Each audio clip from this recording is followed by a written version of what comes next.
आज बात करते हैं आपके जीने और मरने की, आपके अस्तित्व की, आपके अस्मिता की और आपके पेरेंट्स के सपने की और खुद आपके भी सपने की। आपने जो सपने देखे हैं अपने लिए, अपने माँ बाप के लिए, वो कैसे पूरा होगा? जरा सोच के देखिए। लाखों लोग हैं आप लोगों में से, लाखों बच्चे हैं जो कंपटीशन देते हैं, करोड़ों बच्चे हैं जो कंपटीशन देते हैं और उसमें सबके अपने अपने सपने होते हैं। किसी के माँ बाप के सपने होते हैं कि मेरा बेटा बेटी कुछ ऐसा करे ताकि मेरा सोशल स्टेटस जमीन से आसमान तक आ जाए। खुद आपके भी सपने हैं कि अगर मेरा कल को नौकरी हो जाए, मैं कुछ कर जाऊं, जो मैंने सपना देखा है अगर वो हो जाए पूरा, तो मेरा उद्धार हो जाएगा, है ना। तो आज जो कंपटीशन है ना, वो कछुआ और खरगोश का कंपटीशन नहीं है। आज का कंपटीशन टाइगर के बीच का है और आपको टाइगर बनना पड़ेगा। अगर हो सके तो टाइगर से भी आगे आपको चीता बनना पड़ेगा। और वो होगा कैसे? कैसे होगा वो मैं आज आपको बताऊंगा। तो hello, my name is Bharat Mittal और आज मैं खुद अपने बारे में बता रहा हूं जो मैंने हासिल किया ऑल इंडिया रैंक 21 सीजीएल में भी, और रेलवे रिक्रूटमेंट बोर्ड जो आरआरबी का हुआ था उसमें भी मैंने 16वां रैंक हासिल किया था। हालांकि उससे पहले मैंने इंटर का भी दिया था, इंटर लेवल का भी आरआरबी का, उसमें मेरा 147 था, काफ़ी पीछे था। लेकिन फेवरेबली सीजीएल का अच्छा रहा मेरा और आरआरबी का भी अच्छा रहा। तो मैं आज आपको बता रहा हूँ कि मेरा जो एक्सपीरियंस था मेरे सपने जीने के, वो कैसा था। देखो यार, ये तो स्पष्ट है कि आपने सपने देखे हैं और आपके माँ बाप ने भी सपने देखे हैं कि मेरा बेटा बेटी कुछ कर जाए तो मेरा सर गर्व से ऊंचा हो जाए, है ना। समाज में एक नया स्टेटस पैदा हो, एक सोशल स्टेटस, एक इकोनॉमिक स्टेटस, ये दोनों, एक रुतबा, एक भनक जो होता है ना, एक धमस सा समाज में, वो पूरा हो। अब वो कैसे होगा? जब आपके सपने पूरे होंगे तब होगा। और वो सपने पूरा करने का दायित्व तो आप पर है। और आप पर कैसे होगा? बस ऐसे ही पढ़ते रहने से? जी नहीं, सिर्फ पढ़ते रहने से कुछ नहीं होने वाला। सब लोग पढ़ते हैं यार। आप जिस बुक को पढ़ते हो ना, वो सब लोग पढ़ते हैं। चाहे लुसेंट की बुक हो, चाहे नॉर्मल मैथ्स की बुक हो, चाहे रीजनिंग हो, सब लोग पढ़ते हैं। कितने % बच्चे पास होते हैं उसमें से? 2% भी नहीं, 2% भी नहीं। और मैं ये इसलिए बोल रहा हूं क्योंकि मैंने खुद अपना लाइफ जिया है, मैंने खुद सपने देखे थे और मैंने खुद पूरा किया है और मैं टॉपर रहा हूं। चाहे सीजीएल की बात हो, चाहे आरआरबी की बात हो। और मैंने एनडीए भी निकाला है, यूपीएससी का एनडीए भी निकाला है, तो मुझे अच्छे से पता है। और मैं जब बात कर रहा हूं ना, तो मैं जिम्मेदारी से बात कर रहा हूं आपके सामने। वो मैं लल्लू जैसी बात नहीं कर रहा हूँ। कुछ ऐसे चैनल भी मैंने देखे हैं, कुछ लोग ऐसे भी बोलते हैं जो लाइफ में कभी सीजीएल या एसएससी या आरआरबी पास तो नहीं किया, मेरिट लिस्ट में तो कभी नहीं आया, लेकिन वो लंबी चौड़ी बात करके आपको गुमराह कर देते हैं। और आश्चर्य वाली बात है कि उनके फॉलोवर भी अजीब हैं, मिलियंस में है। 4 मिलियन 5 मिलियन फॉलोवर्स हैं। तो ये तो हालत है इस देश की और इस यहाँ के युवाओं की। यहाँ पर ना, ये जो देश है ना, ये अजीब है। इस देश में ना लोगों को मैजिक चाहिए, लॉजिक नहीं चाहिए। यही कारण है कि यहाँ पर बाबाओं का राज होता है और प्राचीन काल से होता आ रहा है और आगे भी होता रहेगा, क्योंकि लोगों को मैजिक में बड़ी मजा आता है, यहाँ पर आनंद आता है। और यही मैजिक लोगों को डुबा के रख दिया है। जिसको जरा सा भी कुछ अनुभव नहीं है, वो आकर के आपको मोटिवेट करेगा और मोटिवेट करने वाला गुरु बन जाएंगे, है ना। आपको मैथ्स ऐसे पढ़ाएंगे जैसे लगेगा वो उन्होंने पता नहीं टॉप करके बैठे हुए, है ना।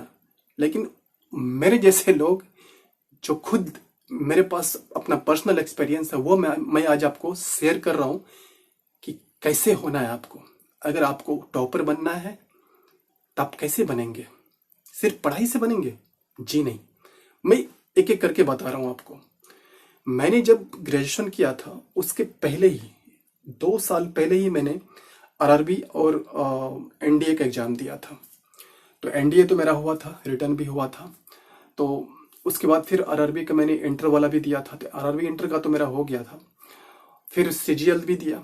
सीजीएल में मेरा जो प्री का था टायर 1 का, वो मैथ में 100%। इंग्लिश में तो हमारा हर एक बार, चाहे सीएचएसएल हो चाहे सीजीएल हो, 100% रहा है।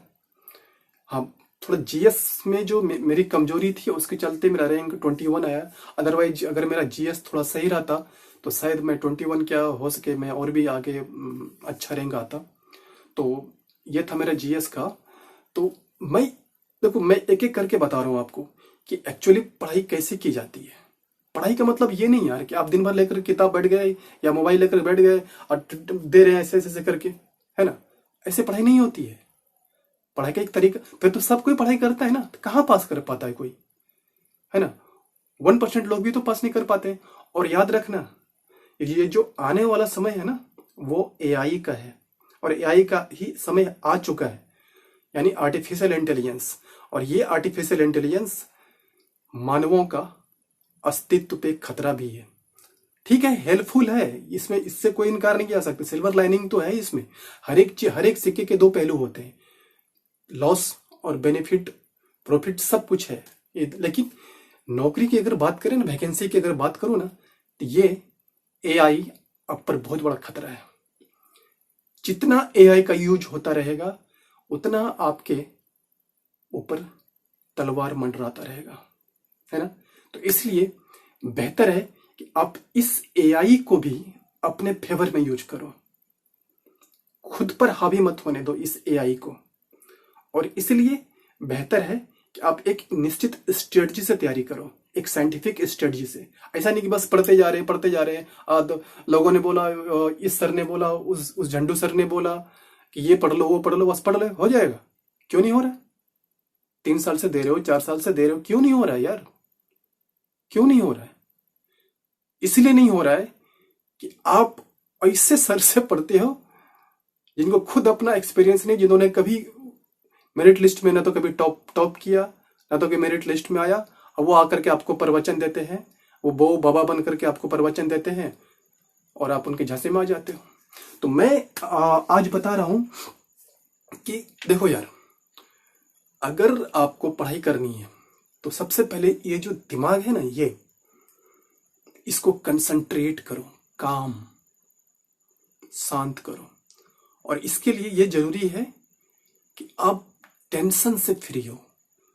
और टेंशन, मैं सिर्फ यहां पर इकोनॉमिक टेंशन की बात, फाइनेंशियल टेंशन की बात नहीं कर रहा हूं, गर्लफ्रेंड की भी बात कर रहा हूं, बॉयफ्रेंड की भी बात कर रहा हूं मैं। ये प्यार मोहब्बत अभी कुछ दिन रहने दो, इसको किनारे रखो, एक अच्छा सा खूबसूरत सा बैग में इसको बंद करके रखो, प्यार मोहब्बत अगर है किसी को तो, ठीक है। क्योंकि ये फिर आपको जीने नहीं देगा, ये हकीकत है। हालांकि मैं ये नहीं बोल रहा कि प्यार मोहब्बत खराब होता है, ऐसा नहीं। मैं ये it's not my personal view, but you know you will have to avoid, you will have to avoid it. Yes, avoid doing this, otherwise you will be ruined. तो कंसंट्रेट होकर के करो यार पढ़ाई। मैं मैथ की बात, पहले मैथ पर आता हूं मैं, क्योंकि मेरा जो मेन पोर्शन है वो मैथ का है, तो मैं मैथ पर आता हूं पहले। देखो, मैथ को ना, एक तो पहले आपके पास मटेरियल होना चाहिए, एक अच्छा सा कोई एक बेसिक और स्टैंडर्ड मटेरियल होना चाहिए। बुक की बात कर रहा हूँ, या फिर अगर आपके पास एक अच्छा सा कोचिंग है या चैनल जैसे आप लोग यूट्यूब पे यूज करते हो, तो वो। मैं यहाँ पर सिर्फ अपनी पर्सनल एक्सपीरियंस बताऊंगा कि मैंने यूट्यूब पे बहुत कम यूज किया चैनल को। मैंने एक बुक लिया, शॉर्टन की बुक ली मैंने, मैथ की वो बुक थी मेरी, बहुत अच्छी बुक थी, उसको यूज किया। थोड़ा सा मैंने RS अग्रवाल भी यूज किया, हालांकि RS अग्रवाल तो आपको यूज करता नहीं है। आप खुद ईमानदारी से बताओ कि जो चीज आपने स्कूल और कॉलेज में पढ़ा है मैथ का, क्या अभी भी आप वो यूज करते हो? नहीं करते, बिल्कुल नहीं करते। उस तरह का वो मेथड, वो जो तरीका है बनाने का, वो यू डोंट यूज यार, you never used it, you know. Suppose अगर आप परसेंटेज की बात करें, या फिर प्रॉफिट लॉस की बात करें, या फिर कंपाउंड इंटरेस्ट की बात करें, तो क्या आप जो बनाते हो, वो जो आपने बनाया था बचपन में स्कूल और कॉलेज में, क्या उस तरह के मेथड आप यूज करते हो? यहाँ पर नहीं करते हो। अगर आप उस तरह के मेथड यूज करोगे तो आप कभी नहीं मेरिट लिस्ट में आ पाओगे।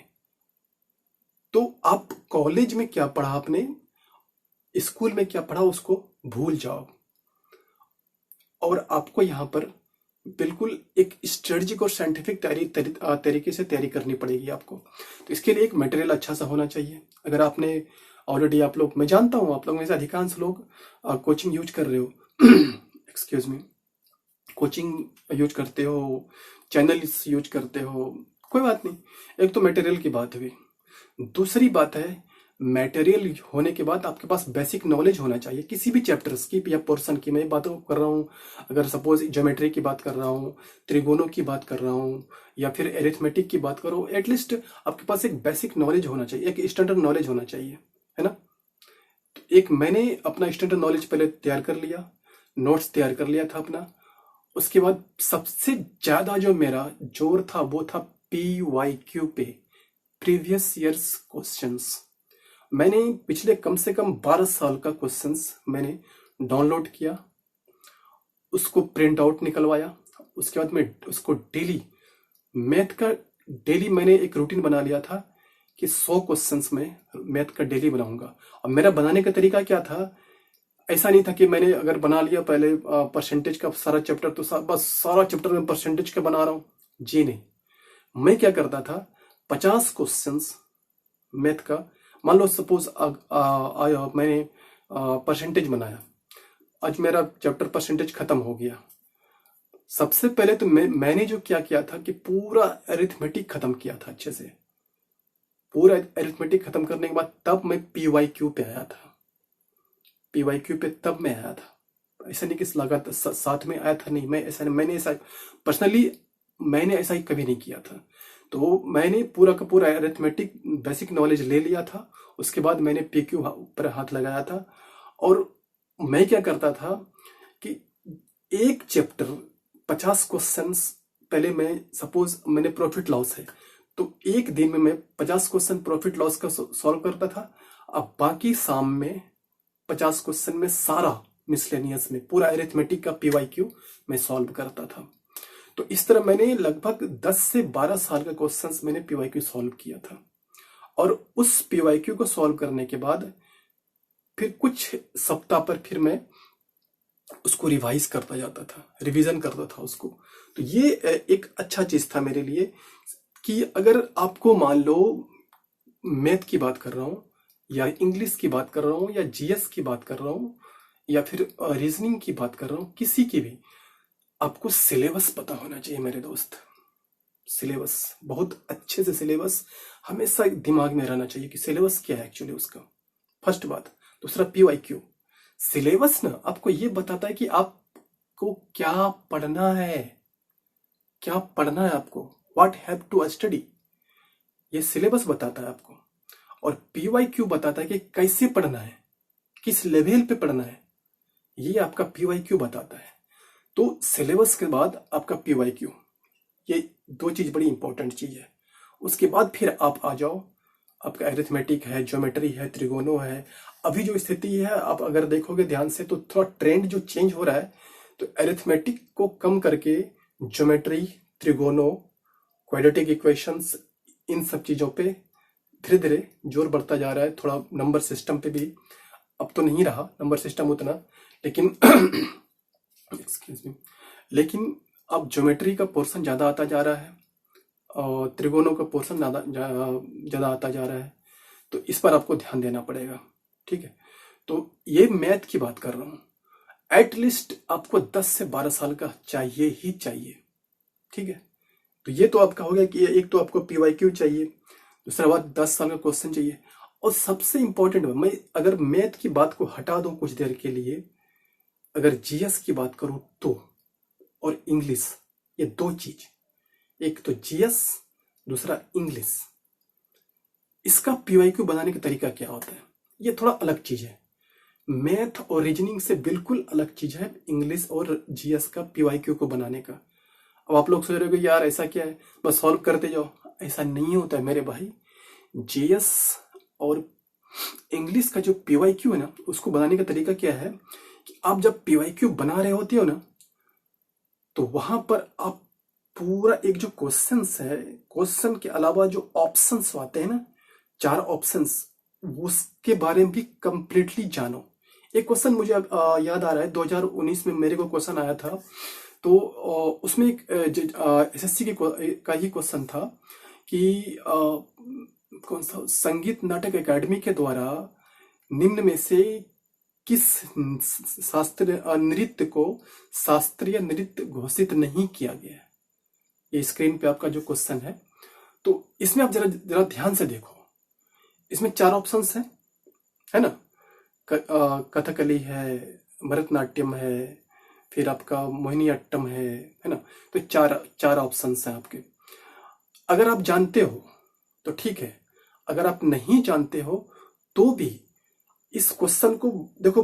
अगर मैं बनाता हूं, शुरू से जब मैं पढ़ते आ रहा हूं, मेरा तरीका क्या है किसी भी पीवाईक्यू को पढ़ने का, कि अगर इसमें दिया हुआ है कि संगीत नाटक एकेडमी ने निम्न में से किस नृत्य को शास्त्रीय नृत्य के रूप में घोषित नहीं किया है, तो सबसे पहले मैं जाकर के ना गूगल पे ये खोजता हूँ, सर्च करता हूँ कि संगीत नाटक एकेडमी होता क्या है, क्या है, इसकी स्थापना कब हुई, ये क्या काम करता है, ठीक है, इसका फंक्शन क्या है। ये तो हो गया संगीत नाटक एकेडमी। दूसरा जो तुम्हारा है एक कीवर्ड यहाँ पर, शास्त्रीय नृत्य, क्लासिकल डांस। तो वो भी मैं जाकर खोजता हूँ पहले गूगल पे कि क्लासिकल डांस क्या होता है, ठीक है। उसके बाद 4 जो ऑप्शंस हैं आपके, उसके बारे में भी आप सर्च करो कि मोहिनीअट्टम क्या है, कैसे ना इसको।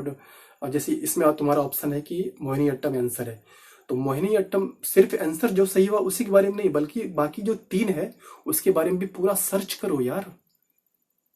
कि एक तो ठीक है मोहिनीअट्टम मान लो है, अगर आपको नहीं आता इसका आंसर, तो मोहिनीअट्टम के बारे में पूरा सर्च करो गूगल पे जाकर कि मोहिनीअट्टम क्या है, ये सोलो डांस है कि डुअल डांस है कि कोरस डांस है, कि इसमें सिर्फ महिला डांस करती हैं, कि मिक्स डांस है, कि सिर्फ पुरुष डांस है, ये कहाँ पर डांस होता है। तो जैसे मोहिनीअट्टम नाम क्यों पड़ा, क्योंकि जब समुद्र मंथन हुआ था तो उस वक्त जब अमृत निकला तो सुर और असुरों के बीच में, आई मीन देवता और असुरों के बीच में जब झगड़ा हो गया इस अमृत को लेकर के, नेक्टर को लेकर के, तो फाइनली विष्णु भगवान ने मोहिनी का रूप, खूबसूरत नारी का रूप लेकर के, ऐसा माना जाता है कि पृथ्वी पर आए और उस घड़े को लेकर के चले गए। वो मोहिनी बनकर के आए थे एक्सक्यूज मी। तो यही मोहिनी अट्टम नाम पड़ा है। अट्टम मीन्स नृत्य, डांस। तो इस तरह आपको ना हर एक ऑप्शन को सर्च करना पड़ेगा। You have to know everything about the options and rest of the options except your answer. Okay, so you will have to know everything about the options. ये है तरीका आपका। उसी तरह आपका इंग्लिश में भी है।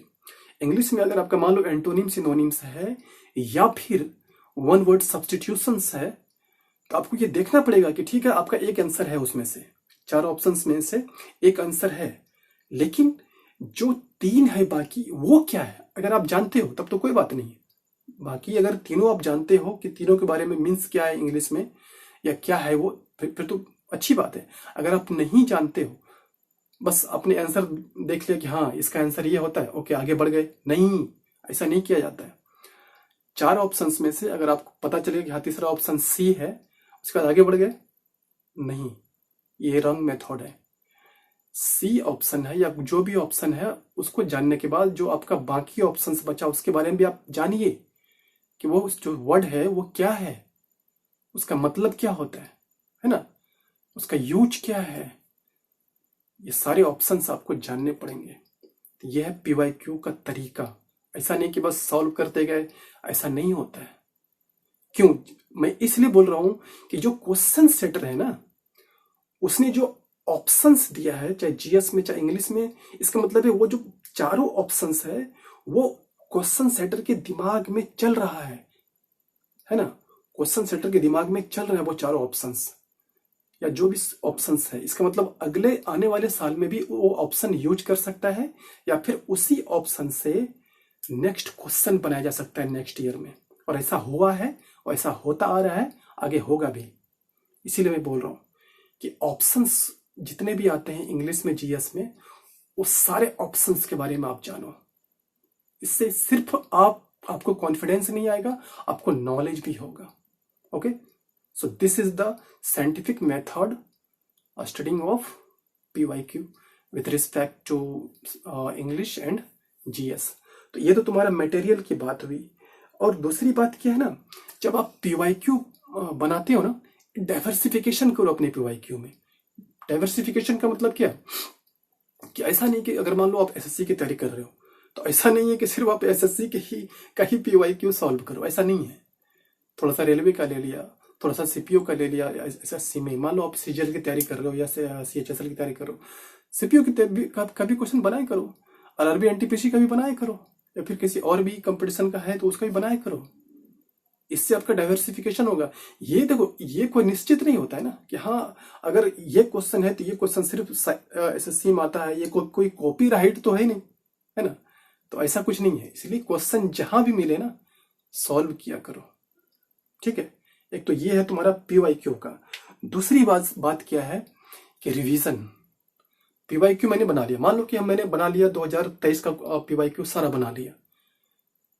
2 सप्ताह 3 सप्ताह 4 सप्ताह के बाद आप उस चीज को फिर से दोहराओ। एटलीस्ट 2 बार किसी भी PYQ को बनाया करो, एटलीस्ट 2 बार कम से कम।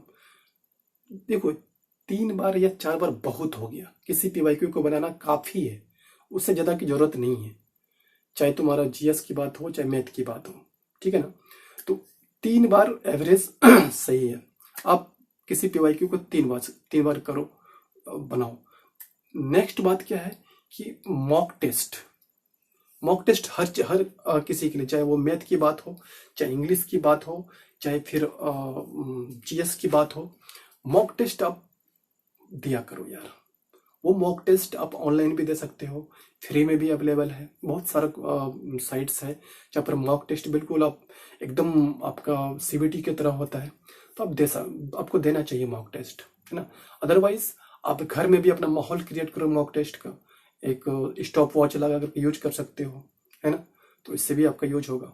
और सबसे इंपॉर्टेंट बात पता क्या है, बहुत लोग ये क्या करते हैं कि जो कॉम्प्लेक्स जटिल टफ क्वेश्चन है ना उस पर ज्यादा दिमाग लगाते हैं। ये सिर्फ कोचिंग की बात नहीं है या घर की बात नहीं है, एग्जामिनेशन हॉल में वही है। वो अपने आप को ज्यादा स्मार्ट समझते हैं, सूरमा समझते हैं, और समझते हैं कि यार हम तो बहुत स्मार्ट हैं, इंटेलिजेंट हैं, इसीलिए हमको बड़ा क्वेश्चन को तो सॉल्व हर हाल पे करना ही है जो टफ है। ऐसा नहीं यार, कंपटीशन में ना चाहे क्वेश्चन टफ हो चाहे बहुत इजी हो, सबका मार्क्स इक्वल होता है ना। तो इसलिए इस पर मत जाओ। ये जो मेंटेलिटी है ना, ये सामंती सोच वाली मेंटेलिटी, उसको भूल जाओ, ये बेहतर होगा आपके लिए, ठीक है।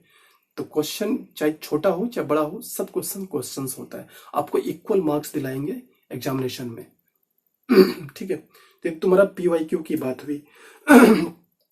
PYQ बनाने के अलावा आपके पास जो सबसे इंपॉर्टेंट चीज है ना, वो है आपका डेप्थ नॉलेज। ये तो मैथ की बात की मैंने। जो स्ट्रेटजी आपका मैथ पे लागू होता है ना, वो जस्ट रीजनिंग पर भी लागू होता है, एकदम इक्वल चीज है। वहां भी वही तरीका है PYQ बनाने का जो मैंने बताया आपको। बात रहा इंग्लिश का और GS का। इंग्लिश के लिए आप कोई मैंने जो किया था इंग्लिश के लिए कि एक्चुअली मैंने, चूंकि मेरा शुरू से जो स्टैंडर्ड था वो CBSE कोर्स था, फिर भी मैंने क्या किया था कि 7th क्लास से जो टेक्स्ट बुक है उसको 3 बार पढ़ा था। 7th क्लास से लेकर के 10th क्लास की जो ग्रामर है उसको मैंने पढ़ा था। उसके बाद माइकल सॉन की बुक पढ़ी थी, तो और मार्टिन की भी बुक थी मेरे पास, और नेस्फील्ड की। बस इतना काफी था। और एक था SP सिंह का शायद था, वो एक मिरर ऑफ कॉमन एरर, तो शायद वो एक किरण प्रकाशन की थी, वो बस इतना काफी था मेरे लिए। और जहां तक वर्ड पावर की बात है, वो तो चूंकि मैं पेपर पढ़ता आ रहा था शुरू से, तो उतना मेरा चला आ रहा था। तो मैं जब भी मुझे पेपर में कोई नहीं मिलता था, कोई वर्ड्स समझ में नहीं आता था, तो मैं हर एक बार देखा करता था। तो इससे मेरा चला आ रहा था। तो एक्स्ट्रा मुझे एंटोनिम सिनोनिम के लिए वर्ड पावर की जरूरत नहीं पड़ी, क्योंकि मैं पेपर पढ़ता था, उसके साथ साथ मेरा एंटोनिम सिनोनिम्स या वर्ड पावर होता आ गया। लेकिन मैंने क्वेश्चन इंग्लिश का हर दिन बनाया। ऐसा एक भी दिन नहीं था जो छूटा मेरा। कम से कम मैं 50 क्वेश्चन इंग्लिश का डेली बनाता था। तो जरा सोच के देखो, 100 क्वेश्चन मैंने तय किया था मैथ का, 50 क्वेश्चन मैं बनाता था इसका इंग्लिश का, और 100 क्वेश्चन मैं जीएस का भी बनाता था। क्योंकि जीएस का ना यार कोई लिमिट नहीं है। जीएस जैसे मैं जीके टुडे पे डिपेंड था। जीके टुडे एक साइट है, तो उस पर मैं डिपेंड था।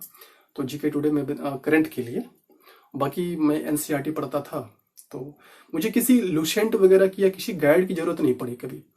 मैंने कभी गाइड पे भरोसा नहीं किया। और मैं ऐसे जो लल्लू लोग हैं ना चैनल वाले, उस पर कभी भरोसा नहीं किया। और बेहतर है कि आप भरोसा मत करना।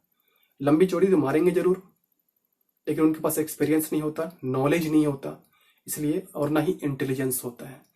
रट रट के आते हैं, आपको मैथ पढ़ा देते हैं, बस आप खुश हो जाते हो, अरे सर ने आप देखो ये पढ़ा दिया। अगर मैं एक एग्जांपल बता रहा हूँ कि एक बुक, अगर मान लो फार्मूला की बुक लिखा किसी भाई साहब ने, वो लिखेंगे, बड़ा बड़ा थंबनेल डालेंगे यूट्यूब पे, और इस साल का ब्रह्मास्त्र आ गया, फार्मूला की बुक। अरे भाई साहब, फार्मूला आपने नहीं बनाया। फार्मूला तो आपने हर जगह से इकट्ठा किया और वो आपने डाला। 2-4 फार्मूला अगर आपने डाला है तो आप उसको ब्रह्मास्त्र मत समझो ना। वो तो हर कोई बना सकता, हर कोई बनाता ही है। और आपको भी बनाना चाहिए अपना फार्मूला। जब आप पढ़ते हो ना मैथ, तो अपना फार्मूला बनाया करो इससे, तो वो आपके लिए ज़्यादा बेटर होगा। ठीक है, तो मैं बात कर रहा हूँ इंग्लिश की। तो इंग्लिश के लिए मैंने मार्टिन नेसफील्ड की और एक ये मिरर ऑफ कॉमन एरर, बस इतना काफ़ी था मेरे लिए। बाकी मैं इंग्लिश पेपर पढ़ता था सवेरे सवेरे, तो उससे मेरा वर्ड पावर ठीक होता गया, बस इतना काफ़ी था। लेकिन मैं कंसिस्टेंट था हमेशा। कंसिस्टेंट समझते हो? मतलब ये कि लगातार कंटिन्यूटी बना रहना, हमेशा कंटिन्यूटी बना रहना। ऐसा नहीं है कि आज पढ़ा, 4 दिन घर चले गए, फिर मजे किए, फिर 5 दिन पढ़े, फिर आए तो फिर दे रहे हैं ऐसे, रात भर दिन भर दे रहे हैं मोबाइल पे। नहीं नहीं यार, ये कैंसर है आप लोग के लिए। मैंने बहुतों को देखा है, मैं जब तैयारी करता था मैंने बहुतों को देखा है, दिन भर लड़के मोबाइल पे लगे रहते हैं। कभी शॉर्ट देखते हैं, तो कभी फिल्म देखते हैं, तो कभी मैच देखते हैं। अरे भाई साहब, जो लोग मैच में आज लोग खेल रहे हैं ना, उन्होंने जमीन आसमान एक किया, पसीना बहाया है। चाहे विराट कोहली की बात करो, चाहे MS धोनी की बात करो, चाहे गिल की बात करो, सब ने पसीना बहाया है, तब आज वो लोग खेलते हैं और तुम देखते हो उसको। तुमको भी बहाना चाहिए पसीना, ताकि कल को लोग तुम्हें देखें, समाज में तुम्हें देखें, ताकि तुम्हारी इज्जत बढ़े। कल को तुम अगर कुछ करते हो ना, तो सिर्फ तुम्हारी नहीं, तुम्हारे माँ बाप की भी इज्जत बढ़ेगी समाज में। और आज जो स्टेटस है तुम्हारे माँ बाप का और तुम्हारा, अगर तेरे कुछ करने के बाद कल वो स्टेटस देखना, कितना जमीन आसमान का फर्क पड़ता है। और तुम्हारे माँ बाप के कॉन्फिडेंस में जमीन आसमान का अंतर हो जाता है ना। इसलिए बोल रहा हूं, ये डू और डाई का समय है, पसीना बहाने का समय है मेरे दोस्त। टाइम बहाने का समय नहीं है। टाइम बर्बाद मत करो अपना। मेरे पास भी मोबाइल था, लेकिन मैं इतना ज्यादा मोबाइल यूज नहीं करता था। हर चीज में मोबाइल यूज नहीं करने का। आप चैनल पे पढ़ाई करते हो, बस काफी है। अगर आप पेपर पढ़ते हो तो और अच्छी बात है। अदरवाइज दिन रात हर चीज में मोबाइल लगे रहो, क्रिकेट देख रहे हैं, फिल्म देख रहे हैं, शॉर्ट्स देख रहे हैं, मजे ले रहे हैं। मत कर ऐसा। तुम समय के साथ खिलवाड़ नहीं कर रहे हो, खुद के साथ खिलवाड़ कर रहे हो, और अपना सपना और अपने माँ बाप का सपना को बर्बाद कर रहे हो। क्या होगा, कभी सोचा है तुमने? आज अगर तुम कुछ नहीं किए ना, तो आज से 5-6 साल के बाद खुद से नजर नहीं मिला पाओगे। और 5-6 साल 10 साल के बाद माँ बाप को गाली भी दोगे कि मेरे को पढ़ाया नहीं, और खुद को कोसोगे भी। इसलिए बेहतर है ऐसा मत करो। कोई माँ बाप ऐसा नहीं चाहता कि मेरा बेटा पढ़े लिखे नहीं, मेरा बेटी पढ़ी लिखी नहीं, हर कोई चाहता है। इसलिए मोबाइल जो है ना, ये बस सीमित यूज करो मेरे भाई, एकदम सीमित यूज करो। हर एक चीज के लिए मोबाइल नहीं होता है मेरे भाई। एक बार PYQ डाउनलोड कर लो 10 साल का, चाहे दिन भर लग जाए तो लग जाए, उसके बाद मोबाइल को भूल जाओ। बार बार वो यूट्यूब यूट्यूब यूट्यूब और ये इधर उधर मत करो ऐसा। ये व्हाट्सएप खेल रहे हैं, फेसबुक खेल रहे हैं, मत करो ऐसा। जरा सोच के तो देखो ना कि तेरा टाइम कहाँ बर्बाद होता है इस फेसबुक और इंस्टा और यूट्यूब पर, है ना, दिन भर। और उसी को अगर यूज करोगे अपने पढ़ाई में तो क्या होगा, है ना। AI का यूज है, ये जमाना है, ये इसको बर्बाद मत करो। जो सपना तुमने देखा है, तुम्हारे माँ बाप ने देखा है ना, तुम्हें एक अच्छा नौकरी पाने का, और इस देश ने जो एक सपना देखा है ना 2047 तक विकसित भारत बनने का, सरकार ने जो सपना देखा है उसको बर्बाद मत करो। और हाँ, हर चीज के लिए ट्रिक नहीं होता। मैथ की बात कर रहा हूं मैं। जब भी देखो सबको ट्रिक सर, ट्रिक बता दो सर, ट्रिक सर, हर चीज में ट्रिक नहीं होता रे। हर चीज में ट्रिक कैसे हो सकता है, जरा सोच के देखो। 25 क्वेश्चन है, 25 क्वेश्चन अगर मैथ है, 25 क्वेश्चन तुम्हारा रीजनिंग है, 25 क्वेश्चन अगर इंग्लिश और GS है, 100 क्वेश्चन है। 100 क्वेश्चन में तुम्हारे पास 90 मिनट का समय है। 10 मिनट काफी है इंग्लिश में और GS में, 20 मिनट इधर हो गया तुम्हारा। बाकी 90 मिनट में 20 मिनट इधर गया, 70 मिनट। 70 मिनट में क्या होगा? इतना समय क्यों दे रहा है तुमको SSC या क्यों दे रहा है इतना समय? वो बेवकूफ नहीं है, वो भी समझता है कि हर एक क्वेश्चन का जो लॉन्ग और शॉर्ट जो होता है ट्रिक, वो नहीं होता है। हर एक क्वेश्चन का ट्रिक नहीं होता। अरिथमेटिक ठीक है, ट्रिक है, बहुत सारा ट्रिक है, सब जगह ट्रिक नहीं वहां भी, लेकिन बहुत सारा ट्रिक है, लेकिन हर चीज का ट्रिक नहीं होता। इसलिए हमेशा ट्रिक के पीछे मत भागो, है ना, हमेशा मत भागो। और हमेशा बुक के पीछे मत भागो। अरे यार ये बुक, अरे यार वो बुक ले कि नहीं, वो बुक ले कि नहीं, वो बुक ले कि नहीं, अच्छा उसने टॉप किया था तो वो बुक। अब मैं टॉपर हूँ UPSC SSC 2019 का, भरत मित्तल। अब मैंने तुम्हें बता दिया कि मार्टिन की पढ़ी मैंने, नेस्फेल्ड की पढ़ी मैंने। अब इसके पीछे भागना मत, पहले ये देख लो कि तुमको वो कॉम्पेटेबल है कि नहीं वो बुक।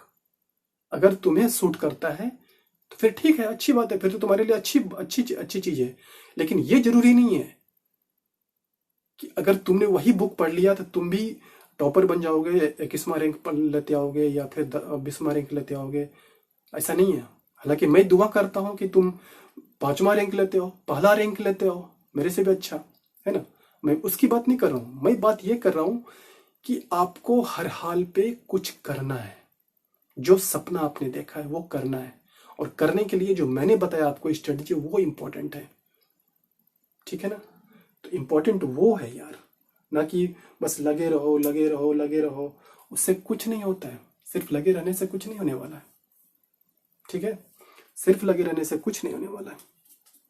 तो याद रखना, PYQ इंपॉर्टेंट है, मटेरियल्स इंपॉर्टेंट है, रिवीजन, 10 साल का क्वेश्चन, ये सब चीज जरूरी है। हर एक ऑप्शन जो आते हैं GS में और इंग्लिश में, मैथ की बात नहीं कर रहा हूं मैं, ऑप्शंस, हर एक ऑप्शंस को जानो समझो पूरा डिटेल में, हर एक ऑप्शंस के बारे में। तो ये सब आपका तरीका है पढ़ने का।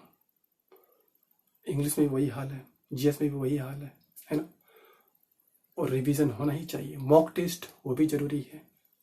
मॉक टेस्ट हालांकि बहुत ज़्यादा मैंने नहीं दिया, मैं PYQ रोज सॉल्व करता था तो मॉक टेस्ट मेरा कंप्लीट हो जाता था, तो इससे बहुत ज़्यादा फर्क नहीं पड़ता था। और मैं बहुत ज़्यादा ट्रिक पर भागा नहीं। शॉर्ट तो होता ही है, लॉन्ग टर्म जो लॉन्ग फॉर्म में जो लोग बनाते हैं, जैसे मान लो कि A ने एक काम 20 दिन में किया और B ने एक काम 24 दिन में किया, दोनों मिलकर कितने दिन में किए, दोनों मिलकर कितने दिन में काम किए। तो लोग नॉर्मली, हम लोग स्कूल में कॉलेज में क्या पढ़ते आ रहे हैं, 1/20 + 1/24, है ना, उस मेथड पे। लेकिन अब हम लोग थोड़ी पढ़ते हैं ऐसा। अब हम लोग शॉर्ट में पढ़ते हैं, दोनों के एलसीएम लेंगे, फिर एलसीएम को उसके 20 से डिवाइड करेंगे, फिर 24 से भी डिवाइड करेंगे, फिर दोनों को ऐड करके फिर एलसीएम में डिवाइड करेंगे। सिंपल है, इतना काफी है। लेकिन सच बात तो ये कि इससे भी ज्यादा शॉर्ट चीजें बनाने का तरीका, वहां पर आपको कलम छूने की जरूरत भी नहीं पड़ेगी। आप ऑप्शन देख करके और यूनिट डिजिट देख करके आप बना सकते हो, चाहे मेंसुरेशन हो चाहे अरिथमेटिक हो, ऑलमोस्ट अधिकांश, है ना। तो आई होप आप समझ गए होंगे। Mobile no, WhatsApp no, Insta and Facebook big no. ठीक, जस्ट फुलफिल योर ड्रीम। अपने आप को और अपने माँ बाप को गौरवान्वित महसूस कराओ, और वो आप करा सकते हो। और उसके लिए आपको जेन्युइन होना जरूरी है, आपको अपने प्रति ईमानदार होना जरूरी है। डू यू अंडरस्टैंड ना what I am trying to say? आपको अपने प्रति ईमानदार होना ही पड़ेगा, और एक ईमानदार चैनल को चुनना। मैं यह सही बोल रहा हूं, एक ईमानदार चैनल को चुनना, और ईमानदार जो ट्विटर होते हैं उनको चुनना। एक मैंने चैनल देखा है, मैं नाम तो नहीं लूंगा, थोड़ा सा इनडायरेक्टली बोल रहा हूँ, आकाश प्रताप। उन्होंने कभी कुछ किया नहीं, लेकिन वो स्टूडेंट को ऐसे बरगला करके बैठे हैं भाई साहब की उनका फैन फॉलोवर देखोगे तो 4000 5000 मिलियंस में है। तो ये हाल है, तो क्या क्या कहा जा सकता है। एनीवे, तो thank you, I hope you will do, and आप लोग सब बिल्कुल कंसंट्रेट हो करके और बिल्कुल तन मन धन से माँ बाप के सपने को दिल में रख करके आप तैयारी कीजिए। ठीक, थैंक यू।